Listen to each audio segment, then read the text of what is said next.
이봐 책임자, 해보게나 했어? 시련은 있어도 실패는 없다 등의 명언을 만들어낸 대한민국 최고의 기업인 현대그룹의 창업자, 일명 왕회장이라고 불리는 인물. 오늘은 지금은 돌아가신 정주영 회장에 대한 이야기입니다. 초등학교만 나와서 대한민국 최고의 기업을 일군 정주영 회장은 인생 자체가 한 편의 드라마나 영화 같은데요. 그에 대한 재미있는 이야기들을 해볼까 합니다. 정주영 회장이 어릴 적 집을 떠나 서울로 가는 길에 강을 건너야 했던 적이 있었습니다. 하지만 배값을 낼 돈이 없었죠. 그래서 어떡하지 망설이다가 그냥 돈도 없이 배를 타버렸는데, 목적지에 도착해서야 그가 돈이 없는 걸 알게 된 뱃사공이 정주영 회장의 따귀를 때리며 후회되지? 라고 물었습니다. 그러자 정주영 회장은 네, 후회되네요. 따귀로 뱃삭을 치를 수 있는 줄 알았다며 망설이지 말고 탈 걸 그랬어요 라고 받아쳤다고 합니다. 정주영 회장은 대한민국 최고의 부자가 되었음에도 평생을 검소한 삶을 살며 많은 국민들이 존경을 받았죠. 구멍난 양말 기워서 신고 다니는 부자가 바로 정주영 회장이었습니다. 그는 평생 담배도 피지 않았는데요. 배도 안 부는데 뭐하러 그 연기 빡빡 피워서 돈을 쓰냐라고 말했다고 하죠. 현대그룹의 회장으로 있던 어느 날 자신의 집에 도둑이 든 적이 있었습니다. 근데 도둑은 돈이 될 만한 물건이 없어서 아무것도 훔쳐가지 않고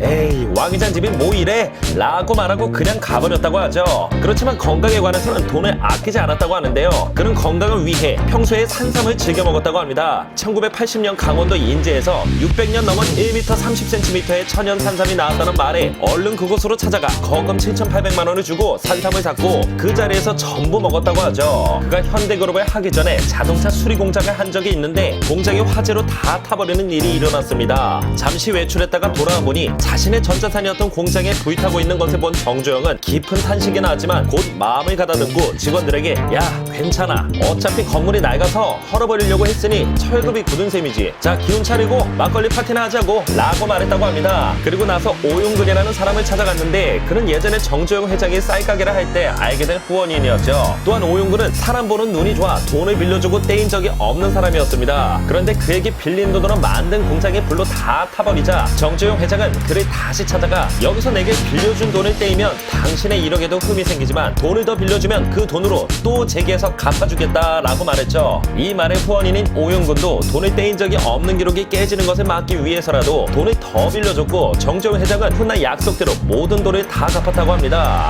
둘 다 참 대단한 사람이네요.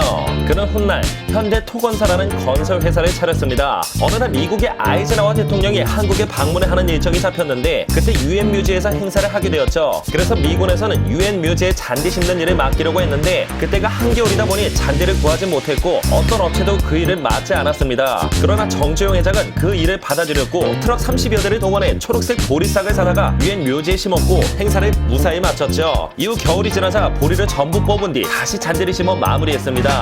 이 일로 인해 미군에게 신뢰를 얻게 되었고 미군에 많은 일을 하게 되었죠. 당시 박정희 대통령은 정주영 회장에게 조선소를 만들라고 지시했습니다. 정주영 회장은 불가능하다고 이야기했지만 박정희 대통령은 불같이 화내며 무조건 해내라고 했다고 하죠. 그러자 정주영 회장은 미포만 해변 사진과 지도, 유조선 설계도를 가지고 돈을 빌리러 유럽 여기저기를 돌아다니게 되었습니다. 여러 군데에서 퇴짜를 맞은 정주영 회장은 선발 컨설턴트 회사의 회장 롱바텀을 찾아갔죠. 그리고 그에게 500원짜리 지폐에 그려진 거북선을 보여주며 우리는 영국보다 300년이나 앞서서 철갑선을 만들었다, 우리는 할 수 있으니 믿어달라고 설득해서 결국 그의 추천서를 받아냈고 바클레이스 은행에서 돈을 빌리려 했습니다. 하지만 은행에서는 배를 구매하겠다는 사람이 있으면 돈을 빌려주겠다라는 대답이 돌아왔는데 천신만고 끝에 결국 배를 살 사람을 찾았고 돈을 빌려 조선소를 만들 수 있게 되었죠. 그 배를 살 사람은 리바노스라는 사람이었는데 정주영 회장이 배를 만들지 못하면 계약금에 이자를 얹어주고 만약 배에 하자가 있으면 배도 고쳐주고 배값도 돌려주겠다는 파격적인 조건을 제시했었고 그렇게 리바노스는 계약을 하게 된 것입니다. 이는 정주영 회장의 말만 듣고 조선소도 없는 사람에게 배를 만들어 달라는 것이었는데요. 애초에 조선소가 없는데 선박 수주 계약을 받는 것 자체가 불가능했었고 그렇게 불가능한 것을 은행에서 주문했던 것인데 그 말도 안 되는 걸 정주영 회장이 해낸 것이죠. 리바노스나 정주영 회장이나 둘 다 정말 배포가 큰 사람들인 건 틀림이 없는 것 같네요. 그렇게 1972년 울산 조선소 건설이 시작되었는데 조선소를 만들면서 배도 동시에 만드는 믿기지 않은 일을 해내기도 했습니다. 조선소가 완공되니 곧바로 유조선이 만들어져 나왔다고 하죠. 간척지 사업은 방주제를 쌓아 바닷물을 가두고 그 물을 빼서 육지로 만드는 것인데요. 먼저 해야 할 일은 방주제를 만들어 물을 막는 것, 이를 물막이 공사라고 하죠. 그런데 착공 5년째 되던 1984년에 한 최종 물막이 공사는 쉽지 않았습니다. 총 길이 6,400m 중 마지막 270m를 도저히 쌓을 수가 없었던 것이죠. 그곳에는 초속 8m의 급류가 흘렀는데요. 아무리 큰 돌을 넣고 덤프 트럭들이 끊임없이 돌을 날라도 전부 다 빠른 물살에 휩쓸려 가버렸기 때문이었죠.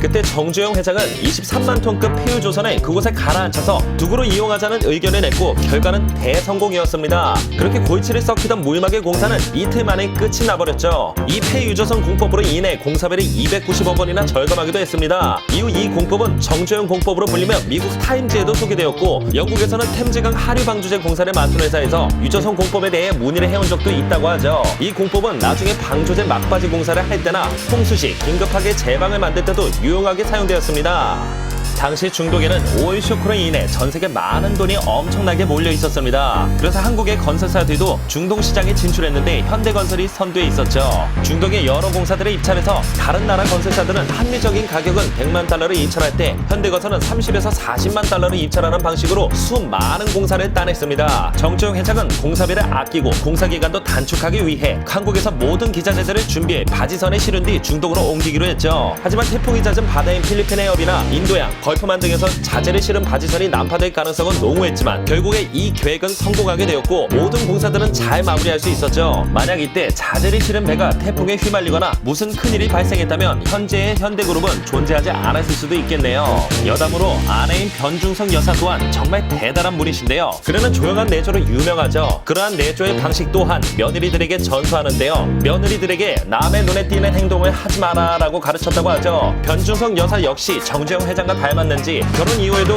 계속 검소한 생활을 했으며 재봉틀 하나와 아끼던 장독대가 내 자신의 전부라고 말해왔다고 합니다. 정주영 회장이 사준 자동차는 사용하지도 않고 장을 보거나 필요한 물품을 살 때는 도매시장으로 갔는데 구매한 물품들은 용달차에 싣고 왔다고 하죠. 게다가 집에서는 언제나 편한 몸빼바지 차림이어서 집에 찾아온 손님들은 변준숙 여사를 일하는 아주머니로 착각하기도 했다고 합니다.